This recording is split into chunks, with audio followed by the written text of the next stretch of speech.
अस्सलाम वालेकुम स्टूडेंट्स। उम्मीद है आप सब खैरियत से होंगे। मैथ पाथ यूट्यूब चैनल में खुशामदीद। First year mathematics new syllabus के अकॉर्डिंग यूनिट नंबर 4 जिसका नाम है मैट्रिसेस एंड डिटर्मिनेंट शुरू किया हुआ है।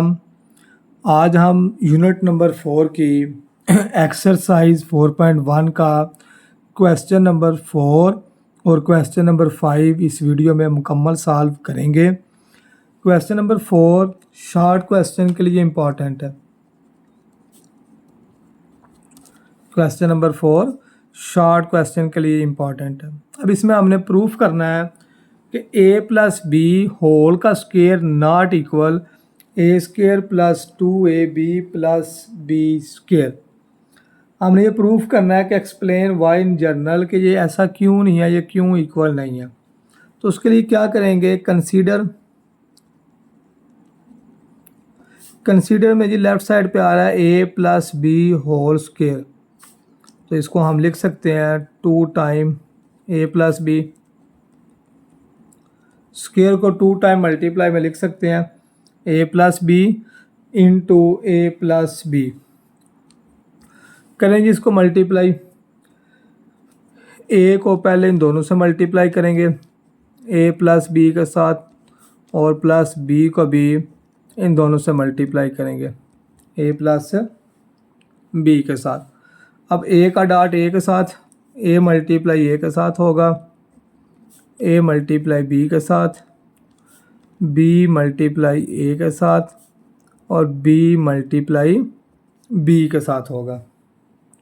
अब इसमें जो दो सेम आ रहे हैं मल्टीप्लिकेशन में, जैसा कि a डॉट a और b डॉट b है, ये तो हमारा स्क्वायर में चेंज हो जाएगा, a square plus a b plus b a, और b डॉट b का आंसर b स्क्वायर आ जाएगा। मल्टीप्लिकेशन में जब दो सेम वैल्यू मल्टीप्लाई होती हैं तो उसका आंसर स्क्वायर में आ जाता है।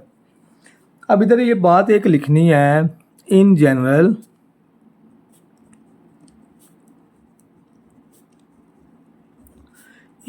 क्या है कि जो ए बी है वो बी ए के इक्वल नहीं है। आप कोई भी दो मैट्रिक्स ले सकते हैं अपनी मर्ज़ी से, 3/3 आर्डर ले लें ए बी का, ए और बी अपनी मर्ज़ी से वैल्यू लिख लें 1 2 3 4 5 6 7 8 9। इसी तरह बी मैट्रिक्स में भी कोई 3/3 आर्डर वाली मैट्रिक्स ले लें, ए बी को भी मल्टीप्लाई करें, बी ए को भी मल्टीप्लाई करें, तो आपका आंसर सेम नहीं आएगा। तो उस सूरत में हमने लिख लिया कि इन जनरल कि ए बी जो है बी ए के इक्वल नहीं है। जब ए बी ए के इक्वल ही नहीं है तो फिर ये दोनों प्लस भी नहीं होंगे, क्योंकि दो वैल्यूज़ प्लस तो तब होती हैं स्टूडेंट्स जब वो सेम हो। जैसा कि a प्लस ए होता है तो आप लोग उसको 2a लिखते हैं। अगर एक वैल्यू a है दूसरी b है तो ये ऐसी लिखी रहेंगी, इसका तो हम 2a नहीं लिख सकते। जितनी देर तक b की जगह a नहीं आएगा उसको हम 2a नहीं लिख सकते। 2a तो तब होगा जब वो दोनों सेम होंगे। तो इधर हमने लिखा है कि ए बी ए के इक्वल नहीं है, तो जब ये इक्वल ही नहीं है तो फिर ये दोनों प्लस हो ही नहीं सकते, ए बी और बी ए। तो इधर से हम अपना रिजल्ट लिख देते हैं a plus b whole square not equal a square plus 2ab plus b square. मतलब कि जो लेफ़्ट साइड है वो राइट साइड की इक्वल नहीं है। क्यों इक्वल नहीं है? क्योंकि ए बी और बी ए प्लस होकर 2ab बनता ही नहीं है, तो फिर हमने नॉट इक्वल इसलिए लिखा है। इसी क्वेश्चन के सेकंड पार्ट पे चलते हैं जी। सेकंड पार्ट भी सेम यही है, इसमें बस प्लस की जगह माइनस हमें गिवन है। लेफ़्ट साइड को यूज़ करते हैं, इसमें भी कंसीडर करें a माइनस बी का स्क्वायर, इसको भी लिख लेते हैं 2 टाइम मल्टीप्लिकेशन में a minus b, a minus b, a को भी इन दोनों से मल्टीप्लाई करेंगे, डॉट का मतलब मल्टीप्लाई है, और b को भी a माइनस बी से मल्टीप्लाई कर लेते हैं। a का डॉट a के साथ, a का डॉट b के साथ, b का डॉट a के साथ, b का डॉट b के साथ, और ये माइनस प्लस में चेंज हो जाएगा। तो इधर भी वैसे ही करेंगे, जो सेम है वो तो स्क्वायर में चेंज हो जाएंगे, a square minus a b minus b a plus b square. अब इधर भी वही बात लिखनी है, in general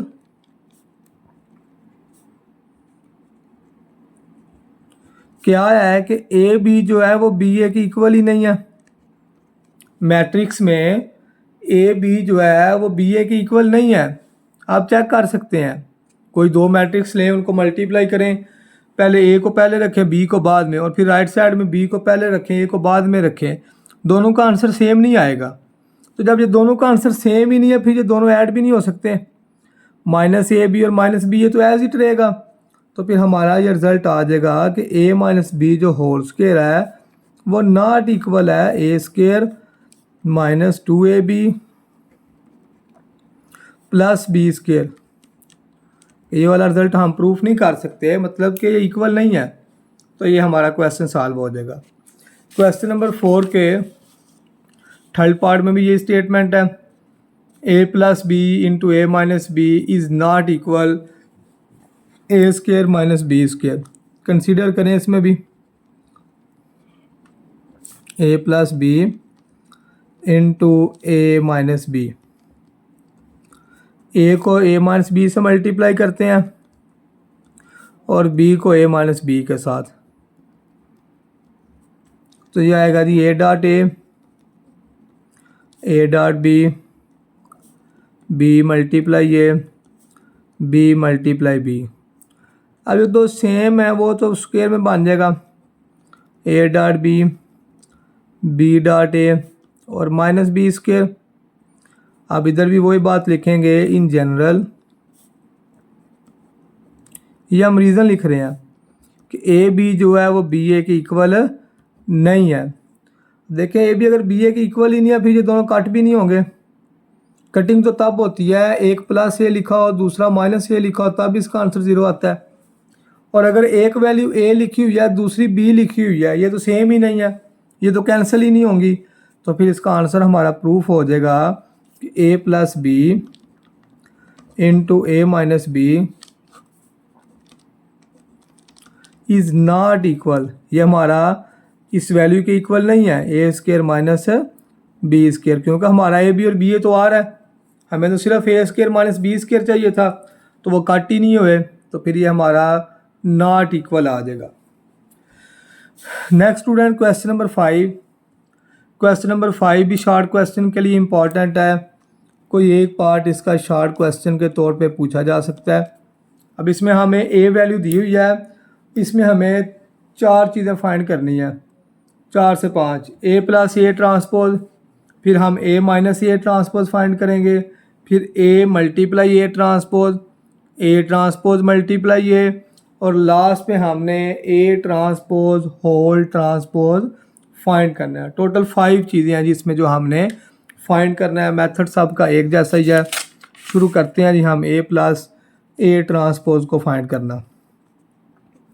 A plus A transpose, a की वैल्यू लगाएं जी, ए की वैल्यू हमें क्वेश्चन में गिवन है -1 2 3 1 0 2 -3 5 3 प्लस, अब ए की वैल्यू लिखते हैं और ऊपर उसका ट्रांसपोज आ जाएगा। ये जी हमने ऊपर ट्रांसपोज लगा लिया। फर्स्ट को एज इट लिखें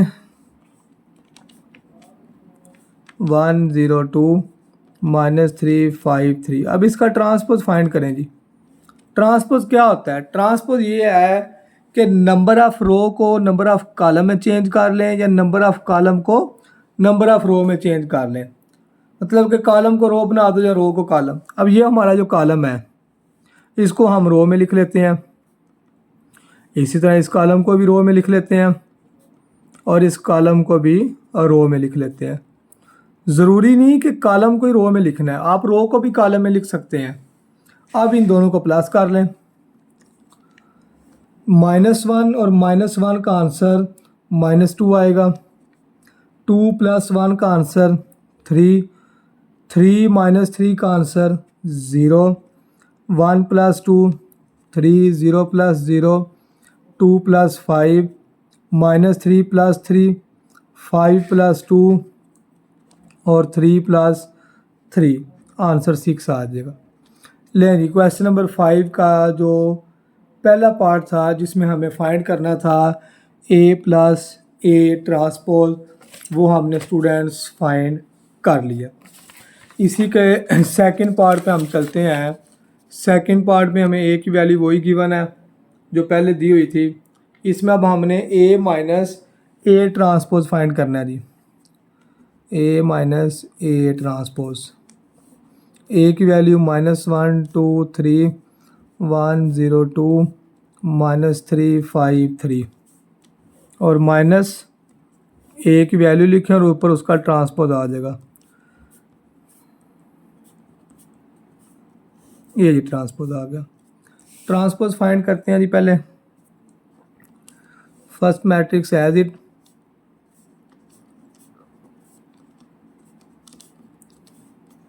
माइनस इसका ट्रांसपोज क्या आ जाएगा। पहले वाले में हमने नंबर ऑफ कॉलम को नंबर ऑफ रो में चेंज किया था। इसमें अब हम रो को कॉलम बना देते हैं। ये फर्स्ट रो है, इसको कॉलम में चेंज कर लें। इस रो को भी कॉलम में चेंज कर लें और इस रो को भी कॉलम में चेंज कर लें। ले अब इन दोनों को माइनस कर देते हैं। -1 और ये माइनस माइनस क्या आ जाएगा, प्लस।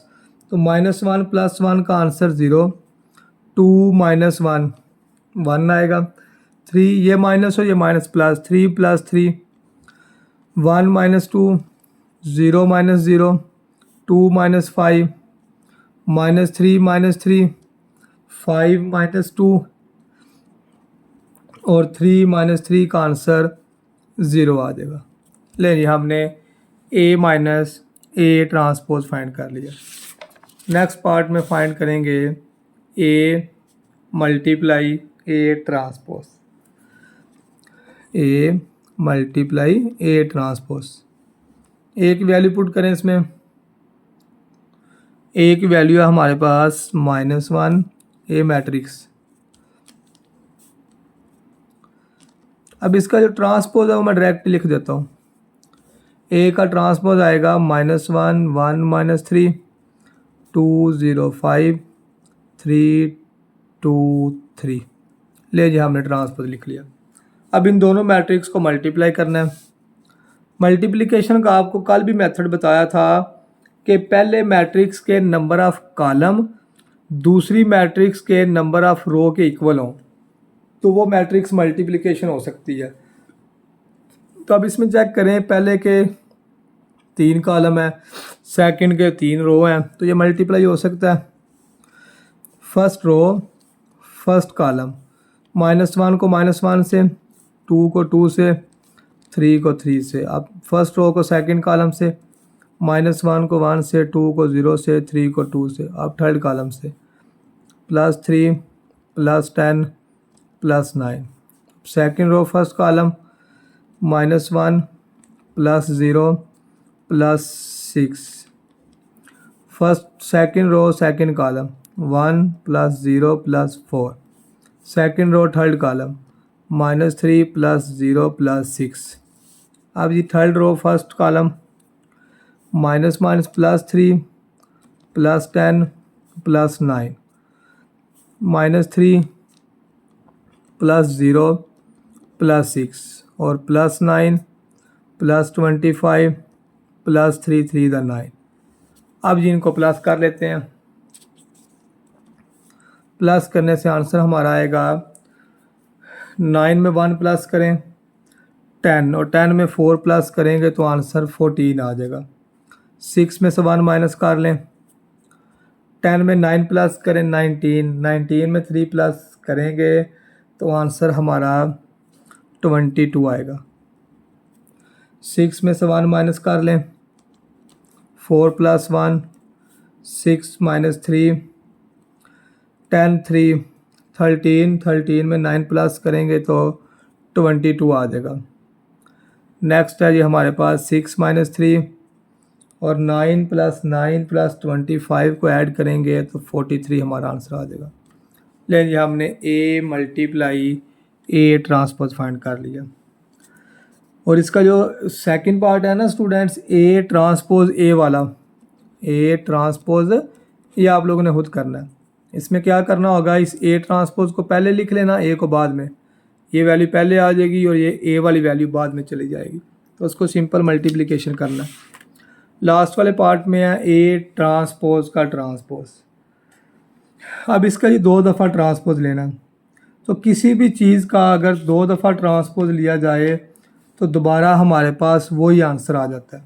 चेक कर लेते हैं जी। फर्स्ट ए मैट्रिक्स है -1 2 3 1 0 2 -3 5 3।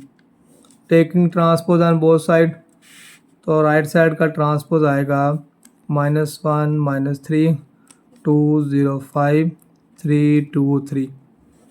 अब लिखते हैं जी ए ट्रांसपोज एक दफ़ा तो हो गया, अगेन ट्रांसपोज